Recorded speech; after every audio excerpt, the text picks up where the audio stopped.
So this point about open-mindedness, which is really the flip side of curiosity. And curiosity is a very interesting characteristic of human beings. If I know nothing about a subject, absolutely zero, then I'm not going to be curious about it. Right? If you come and tell me about nuclear reactor and I know nothing at all about nuclear reactors, it's unlikely I'm going to be very curious about it. If I know everything about a subject, or I think I know everything, then also I'm not going to be curious, because I said, well, I know everything. So you have a zero curiosity when you know nothing and when you know everything. In between, your curiosity increases and decreases. It reaches a peak when you are conscious and aware that you know something, but you don't know everything. And then you're thirsty to get more knowledge. Therefore, it's always good to be open-minded and curious, to be in the middle of this parabola rather than at the two ends. The moment you think you know nothing and you're not interested, or you think that you know everything there is to be known, your curiosity doesn't exist anymore. So I want to tell a story from my career in Tatas. The founder, Jamsetji Tata, was a very extraordinary human being. Not because I've worked there, but I've had the pleasure of seeing and the discipline of studying what it is that he did. So he used to travel. In those days, you traveled by steamer, by boat. And a trip to England could take 2 weeks or 3 weeks. And he would meet all sorts of people on the ship and talk to them. One such person he met was Swami Vivekananda when he was going to Yokohama in Japan. And they had a conversation.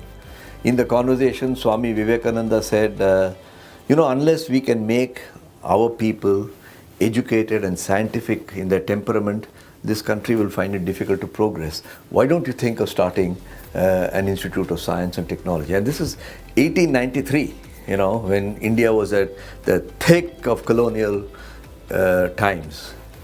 Well, it aroused the curiosity of Jamsetji Tata. He came back and he said, what does it take to make a higher Institute of Science and Technology? Up until then, no Indian had ever even thought of setting it up. Well, he thought of it, he got people to help him, and he created what is today called the Indian Institute of Science in Bangalore. And he had a lot of problems and objections to setting that up. He was sent from pillar to post, and British officers in charge of India and of the India office in England laughed at him scornfully, and they said, you think Indians are going to study science and technology? But he persisted. And somewhere around 1909 or 10, about 7 or 8 years after his death, his son completed the project. And to this day, the Indian Institute of Science is a great testimony to the curiosity and open-mindedness of Jamsetji Tata. Another example, he used to go to England a lot, and he used to go and listen to people.